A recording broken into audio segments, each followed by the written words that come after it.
یہ زندگی آسان نہیں ہے، یہ حالات کی تلخیوں کا مقابلہ کرنے کا نام ہے، یہ ضبط نفس کا نام ہے، یہ اپنے من کی تربیت کا نام ہے۔ حضرت امام راضی آیت کریمہ کے تحت لکھتے ہیں کہ جب بچہ شکم مادر میں ہوتا ہے تو وہ 3 پردوں میں ہوتا ہے، ایک جھلی کا پردہ، ایک رحم مادر کا پردہ اور ایک پیٹ کا پردہ۔ تو 3 پردوں میں وہ بیچارہ بڑی عجیب سی حالت میں ہوتا ہے۔ یہ اس کا پہلا مرحلہ ہے تخلیق کے بعد۔ اس کے بعد پیدائش کا دوسرا مرحلہ ہے، یہ زچہ بچہ دونوں کے لیے موت و حیات کے مرحلے ہوتے ہیں۔ اس کے بعد وہ پیدا ہوا، اس دنیا پہ آیا، تو اس کی مشکل کیا ہے؟ زبان ہے، بولنا نہیں جانتا، دیکھتا ہے پہچان نہیں سکتا، سنتا ہے سمجھ نہیں سکتا، ہاتھ ہیں پکڑ نہیں سکتا، ٹانگیں ہیں چل نہیں سکتا۔ کتنی مشکل بن گئی، یہ سب کچھ چیزیں ہونے کے باوجود بھی وہ بے بس دکھائی دیتا ہے، اس کو دودھ مانگنے کے لیے بھی رونا پڑتا ہے۔ تو یہ ایک مرحلہ تھا۔ پھر آہستہ آہستہ اس نے بولنا سیکھا، ایک ایک حرف کر کے، لفظ لفظ جوڑ کے وہ جملے مکمل کرتا رہا۔ آج تو زبان کا طوطی بولتا ہے، آج تو بات کریں تو جو ہے وہ ماحول تھم جاتا ہے، لیکن انسان ذرا پلٹ کے آغوش مادر میں تیری ماں نے ایک ایک حرف تجھے سکھایا تھا، ایک ایک لفظ تجھے سکھایا تھا، لفظ لفظ کر کے، حرف حرف کر کے جملے بنے، اور آج تیری گفتار کی شوخی کے تذکرے زمانے میں ہیں، تو پھر تجھے بولنا سکھایا۔ تو چل نہیں سکتا تھا، آج تیری جو ہے وہ جولانیاں دیکھنے والی ہیں، تیری رفتار کو کوئی چھو نہیں سکتا ہے، تیری آنکھوں کی بجلیاں آج عقابوں سے بڑھ کر ہیں، آج تیرے کانوں کے اندر نغموں کا جہاں آباد ہے، آج تیرے ہاتھوں کی گرفت کہ آگے شیر غراں بھی ہو تو وہ بھی بے بس ہو جاتا ہے، لیکن دیکھ تو کتنا مجبور تھا۔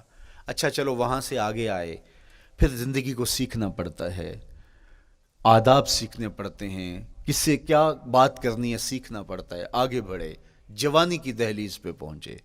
جوانی انسان کی زندگی کا باقپن ہوتا ہے، عروج ہوتا ہے، اللہ اکبر، لیکن جوانی کو تقدس معاب رکھ کے منزل تک پہنچانا یہ سب سے مشکل مرحلہ ہوتا ہے، چونکہ جذبات بے قابو ہیں، خواہشیں آوارہ ہیں، اور تا حد نظر نظارے ہی نظارے جو دل کو کھینچتے ہیں۔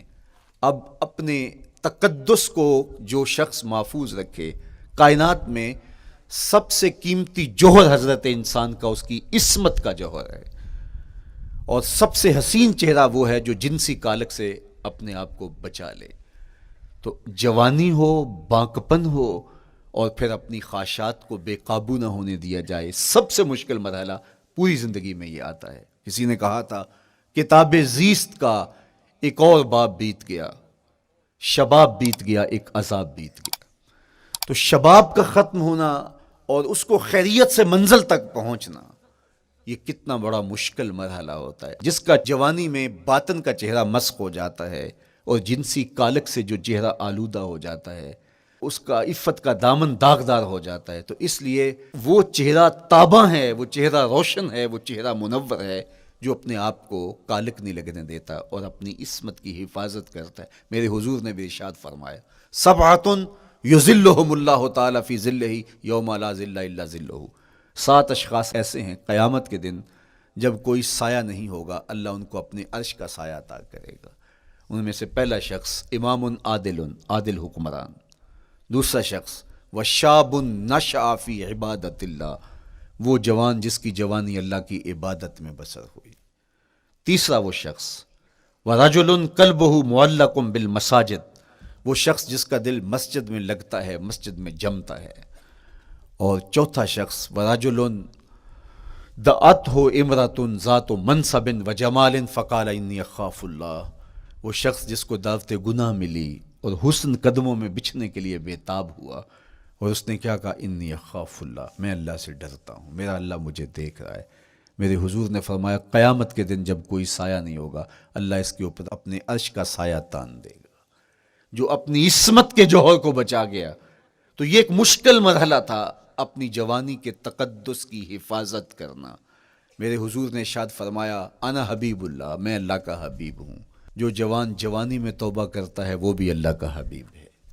کتنا بڑا اعزاز ہے اور کتنا بڑا کمال ہے جو شخص کو ملتا ہے جو جوانی میں اپنی عصمت کے تقدس کی حفاظت کرتا ہے، اپنی آبرو پہ پہرا دیتا ہے، اپنی نظروں کی حفاظت کرتا ہے، اپنی سوچوں کو آوارہ نہیں ہونے دیتا، اپنے خیالوں کو بھٹکنے نہیں دیتا، اپنی خواہشات کو بے قابو نہیں ہونے دیتا.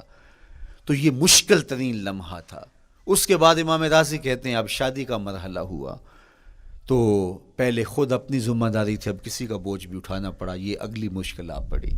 پھر بچے ہوئے تو پھر اپنی زندگی تو ختم ہو گئی. پھر ساری زندگی، پھر بڑھاپے میں چلے جائیں، ارذل العمر تک چلے جائیں، یہ ساری زندگی مشکلات مشکلات. لقد خلقنا الانسان فی کبد. اسی طرح میں اور آپ اگر زندگی کے اس فلسفے سے آگاہ نہیں ہوں گے کہ زندگی مشکلات کا مجموعہ ہے، حالات کی تلخیاں ساری زندگی ہمارے ساتھ رہیں گی، تو کوئی بھی تکلیف، کوئی بھی اذیت، کوئی بھی ایسا واقعہ جو ہم نہیں چاہ رہے ہوں گے وہ روح پذیر ہوگا تو ہم گھبرا جائیں گے اور پھر اس وقت ہم دکھی ہو جائیں گے. اس لیے ہمیں یہ قرآن نے سکھایا ہے کہ تم عملی طور پہ زندگی کی سختیوں کا مقابلہ کرنے کے لیے آمادہ اور تیار ہو جاؤ.